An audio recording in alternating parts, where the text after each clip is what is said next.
Alors, les publicains dans la Bible, collecteurs d'impôts et figures de controverse. Les publicains figurent parmi les personnages les plus fascinants et controversés de la Bible. Occupant une place significative dans le Nouveau Testament, ils sont souvent associés à la corruption et à l'avarice dans l'imaginaire collectif.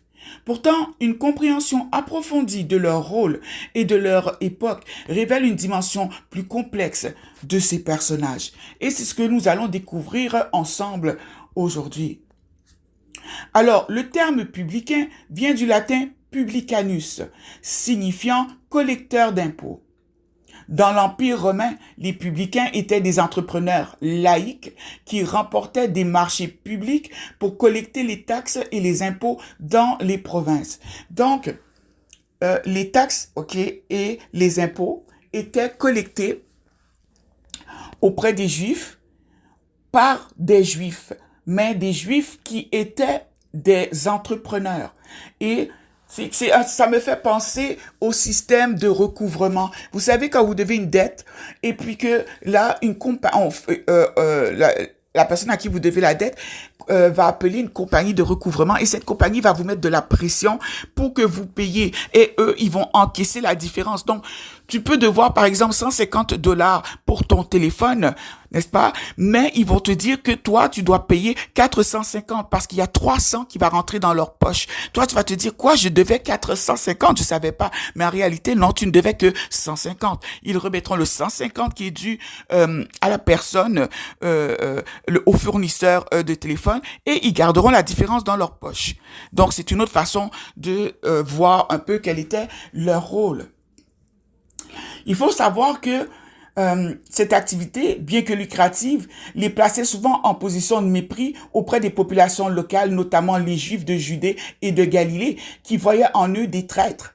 Parce que c'était des Juifs eux aussi. Donc, ils voyaient en eux des traîtres qui collaboraient avec les occupants romains.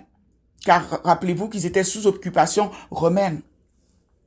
Les publicains ont principalement exercé durant toute la période du Nouveau Testament, plus précisément, au 1er siècle de notre ère.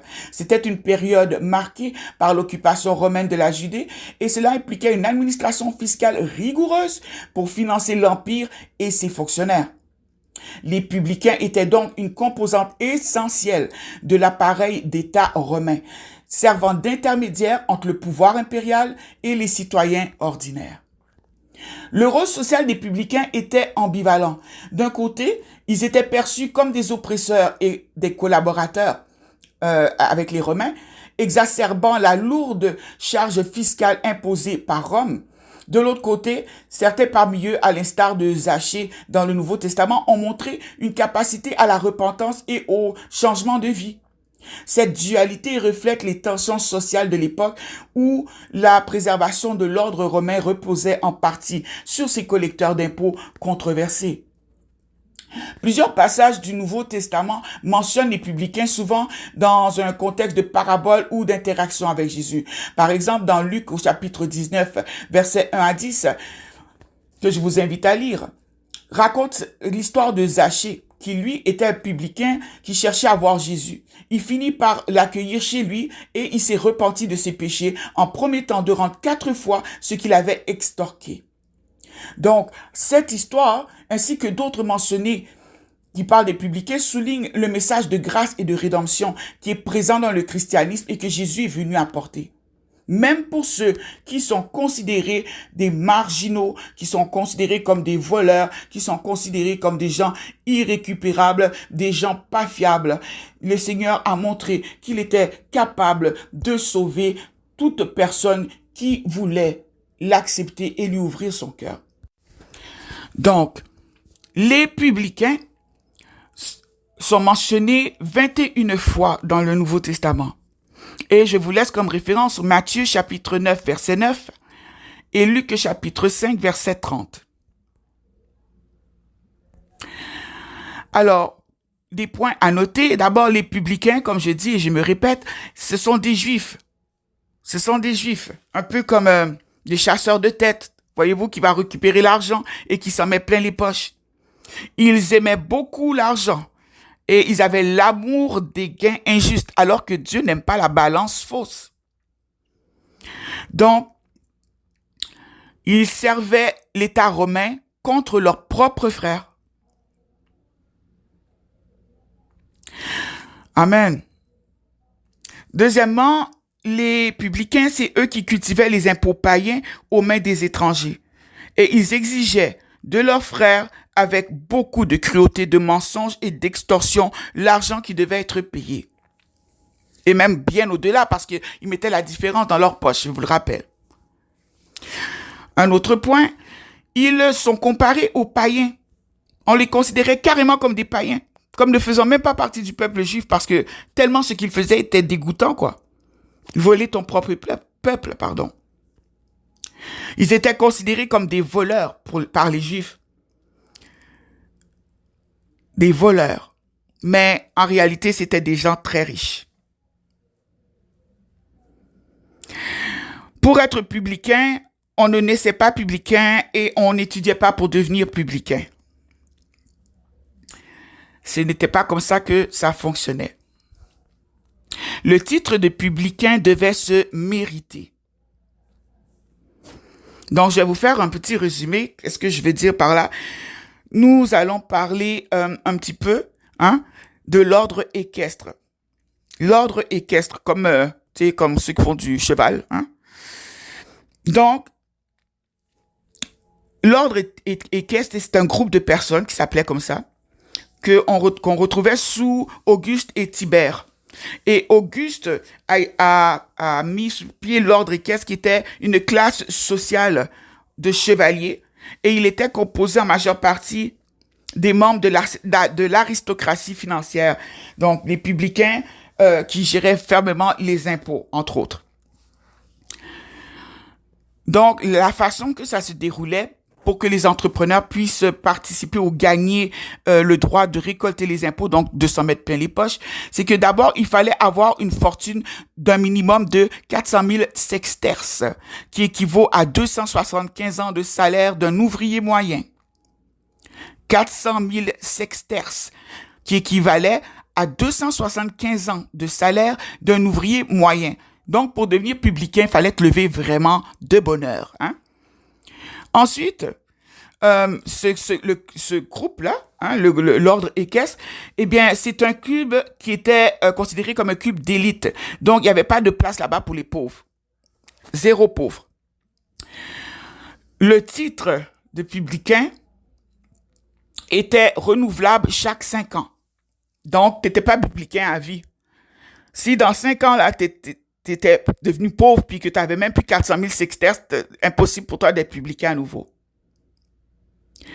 Donc, à ce moment-là, à chaque 5 ans, il y avait un nouveau censeur, et cette personne-là était en droit de remettre en question le titre de publicain. Donc, il fallait prouver que tu peux rester là, que tu as les moyens de rester là, et il fallait que tu sois irréprochable, en fait. Alors, bien que les gens rejetaient Jésus, bien que les gens les rejetaient, Jésus, lui, y allait vers eux. C'est ça la particularité. Par exemple, Matthieu, Lévi, appelé Jacques et Zachée étaient des publicains. Eh oui. Alors, leur rôle principal, c'était quoi? C'était de fournir l'armée romaine en termes de matériaux, tout ce qu'ils ont besoin.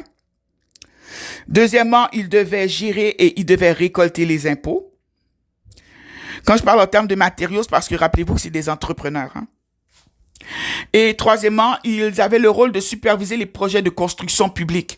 Donc aujourd'hui, par exemple, on fait construire, par exemple, des chemins un chemin de fer, là, un nouveau chemin de fer suspendu dans les airs, là, ici au Québec. Eh ben, il a fallu faire un appel d'offres public et plusieurs entrepreneurs ont pu venir se présenter. C'est sûr que eux, tu sais, ils ont les moyens de se présenter. Moi, là, même si là, je suis capable de faire des petites cabanes en bois, je peux pas aller me présenter là-bas, là. J'ai pas 1 million d'euros dans mon compte. Comprenez? Donc, comment ça se passait? Plus, on va rentrer encore plus dans les détails. Eh bien, les publicains devaient d'abord, eux autres, ce qu'ils faisaient, c'est qu'ils payaient d'avance le montant, que Rome devait récolter. Donc, supposons là, Rome disait, les Juifs nous doivent, c'est un exemple, hein, les Juifs nous doivent 3 500 000 euros en impôts, eh bien, eux, ils venaient, ils payaient le 3 500 000 euros cash. Vous comprenez? Et ensuite, ils allaient récolter l'impôt du peuple. Donc, ce qu'ils faisaient, c'est que là, comme ils s'étaient déjà payés auprès du, auprès de celui qui vient récolter là, ok, eh bien, ils pouvaient maintenant ajouter à leur guise les taux d'intérêt et les commissions qui leur plaisent. Donc, ils peuvent mettre du 200% s'ils veulent. Alors, ils mettent du 200%, ok? Et puis là, toi, tu dis, mais je comprends pas. Je devais $200 d'impôt et eux, ils te diront, non, c'est 400. Toi, tu persistes à dire 200 et ils te diront, voilà, les 200 supplémentaires là, ce sont les intérêts. Ce n'est pas moi, c'est Rome. C'est Rome qui a parlé. Est-ce que tu veux finir en prison? Non, non, non, je vais payer. Dépêche-toi de payer, je t'ai dit. Donc, ils étaient sans pitié. Sans pitié, vraiment. Et le dernier point que j'aimerais mentionner, c'est que le peuple était furieux parce que les taxes étaient très élevées. Certains documents anciens ont montré un taux de taxation qui pouvait aller jusqu'à 47%. C'était grave, hein? C'est de l'exploitation pure. Dire que c'est fait par des gens de ton sang en plus, c'est ça même qui fait mal. Mais est-ce que ça a changé aujourd'hui? Est-ce que ça a changé? Pensez à vos pays où il y a la guerre. Pensez à différents pays où il y a la guerre et où on découvre que les mêmes rebelles qui tuent la population sont financés par qui? Par le chef d'État du pays. Voyez-vous, le chef d'État on a voté et mis en place, c'est le même qui paye les rebelles pour tuer, voyez-vous, pour tuer la population. Donc, qu'est-ce qui a changé? Rien n'a changé. Le Seigneur n'a-t-il pas dit qu'il n'y a rien de nouveau sous le soleil? Amen. Je termine sur les références suivantes que je vous laisse. Matthieu chapitre 9, versets 9 à 13. Matthieu chapitre 5, verset 46. Matthieu chapitre 9, verset 10. Matthieu chapitre 10, verset 3. Luc chapitre 5, verset 27. Luc chapitre 15, verset 1. Et Luc chapitre 18, verset 13. Il ne s'agit bien sûr que de quelques passages. Amen. Que le Seigneur vous bénisse et je vous invite à découvrir avec moi qui étaient les zélotes. Que Dieu vous bénisse et je vous dis shalom. Les zélotes, fervents défenseurs d'une indépendance perdue. Qui étaient les zélotes? Les zélotes font partie des figures les plus intrigantes du 1er siècle de notre ère, période marquée par un grand bouillement politique et religieux en Judée. Ce groupe, dont le nom évoque le zèle pour la foi de Dieu, joua un rôle notable dans l'histoire juive, particulièrement pendant la révolte contre Rome, qui se solda par la destruction du temple de Jérusalem en 70 après Jésus-Christ. Cette entrée en matière nous amène maintenant à la découverte d'un groupe qui était résolu à défendre à tout prix l'identité et l'autonomie de son peuple. Amen. Les zélotes se distinguaient des autres courants de judaïsme par leur radicalisme. Donc, c'était des radicaux, voyez, dans la lutte contre l'occupation romaine. Vivant à une époque où la Judée était sous le joug de l'Empire romain, ils préconisaient l'emploi de la force et de la violence si nécessaire pour rétablir la souveraineté de leur nation et faire respecter les lois juives. Leur origine exacte reste cependant floue, mais ils ont émergé clairement dans les textes historiques aux alentours du milieu du 1er siècle. Le cœur de la doctrine zélote reposait sur l'idée que Dieu était le seul souverain légitime du peuple juif. Les zélotes refusaient ainsi toute forme de domination ou d'influence étrangère, considérant comme impie la soumission à une autorité non juive. Cette conviction les poussait à une observation rigoureuse des commandements de la Torah, mettant en avant le devoir de révolte pour la défense des droits divins de leur peuple. Amen. Bien que les textes du Nouveau Testament ne donnent pas vraiment de description exhaustive des croyances et des actions des zélotes, certains passages offrent des aperçus de leur présence. Par exemple, Simon le zélote est mentionné dans la liste des apôtres de Jésus, illustrant la diversité, des gens que le Seigneur a appelés à lui. De plus, plusieurs versets tels que Luc au chapitre 6 verset 15 fait référence à Simon soulignant cette apparence sans toutefois entrer dans le détail de l'idéologie. La raison fondamentale de l'opposition entre les zélotes et Jésus-Christ résidait dans leur compréhension du royaume de Dieu. Tandis que les zélotes envisageaient un royaume restauré sur terre à travers une révolte contre les Romains, Jésus prêchait un royaume non de ce monde, un royaume spirituel et qui était accessible à tous ceux qui suivaient ses enseignements d'amour, de paix, de pardon. Et ça, c'est y compris pour les Romains. Cette divergence de vision, particulièrement sur la question de la violence, marquait une fracture évidente. Là où les zélotes voyaient dans l'insurrection une voie vers la liberté, Jésus proposait une libération de l'âme par la foi et la transformation intérieure. Amen. Donc, les zélotes étaient une secte politique ils étaient considérés comme hors la loi, mais ils étaient bien connus. D'ailleurs, zélote signifiait admirateur, partisan. Amen. Je vous donne en référence Luc 6, verset 15 et Acte 1, verset 13. Ce que nous devons retenir des zélotes, ce sont les points suivants. D'abord, ils étaient des extrémistes, tant dans tous les sens du mot. Deuxièmement, ils détestaient les Romains et ils travaillaient pour s'opposer au gouvernement, voire le renverser. Ensuite, troisièmement, comme pour les pharisiens, les zélotes interprétaient la Torah littéralement. Donc, on oublie le côté spirituel, c'était pas là. Ensuite, les zélotes étaient des militants violents, mais pas tous. Mais ils n'hésiteraient pas à trancher une oreille, disons. Prochain point, les zélotes croyaient que seul Dieu lui-même avait le droit de régner sur eux, pas des païens de Romains.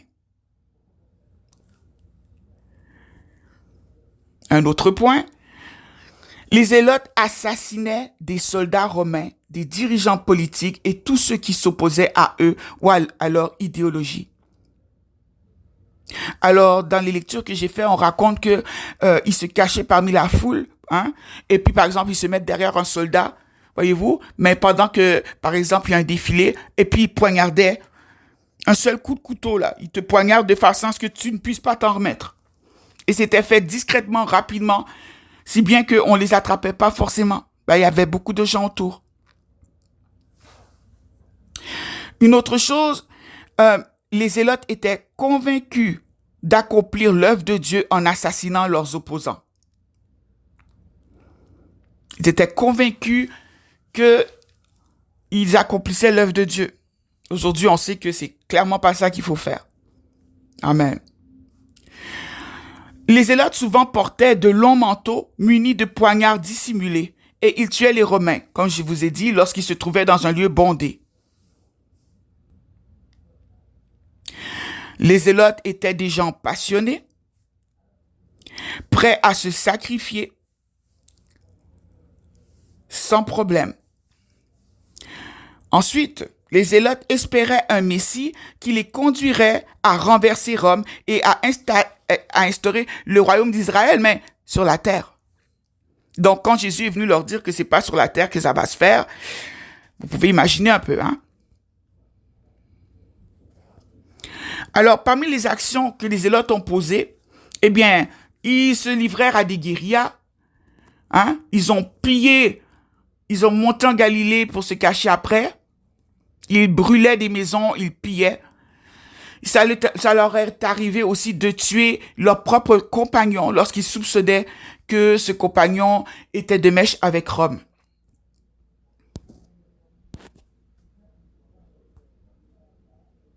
Amen. Donc, vous savez, les Romains, évidemment, ils vénéraient qui? Ils vénéraient César, parce qu'ils voyaient César comme étant un dieu. Donc, les pièces de monnaie qui ont été frappées, là, hein, pour le pays, étaient à l'effigie de César. Or, les Juifs, eux, ils adoraient seulement un Dieu, le Dieu unique. Vous comprenez? Donc, on leur demandait de payer des taxes avec la monnaie romaine.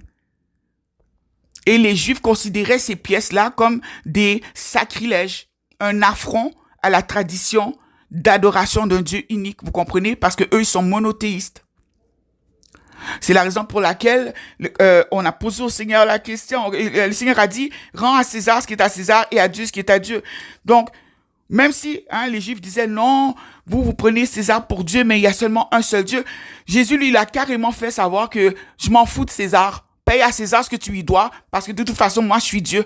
Donc, Jésus n'a même pas accepté qu'on le mette sur le même pied d'égalité, voyez-vous? Oh, je trouve que la réponse était juste parfaite. Amen.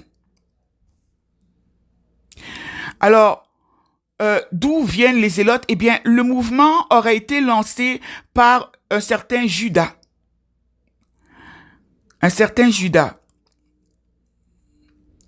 Galilée et Zadok, le pharisien, en 6 après Jésus-Christ environ. Judas de Galilée avait dit aux Juifs que s'ils continuaient à payer les impôts à Rome, c'est parce qu'ils étaient des lâches. Voyez-vous? Les Juifs pensaient que le fait de payer là, avec la monnaie romaine, ça veut dire qu'ils adoraient César, alors que ça n'a pas rapport. Ça n'a aucun rapport. Amen. Les Zélotes ont contribué à mener une révolte militaire contre les Romains en l'an 66 après Jésus-Christ. Même s'ils ont réussi au départ, eh bien, les Romains ont pris le dessus et ils ont fini par détruire la ville de Jérusalem et le temple, comme je vous ai dit, en l'an 70. Ils avaient malheureusement une culture de haine et c'était incompatible avec le message de grâce que Jésus-Christ était venu porter. Je vous laisse comme référence Matthieu chapitre 10 verset 4, Luc chapitre 6 verset 15 et Acte 1 verset 13. Amen. Alors, les Zélotes, par leur histoire et leur croyance, sont vraiment comme plus fascinants que on y pense, qu'on pourrait le penser, parce qu'ils sont très peu mentionnés. On va pas s'arrêter sur leur existence, mais sachez que leur existence soulève des questions qui sont encore d'actualité et qui résistent encore à l'oppression aux limites. Amen. À l'oppression aux limites de certains enseignements. Amen. Alors, nous avons vu qui étaient les Zélotes. Je vous invite à me rejoindre à la prochaine vidéo, les Hérodiens. Que Dieu vous bénisse et je vous dis shalom.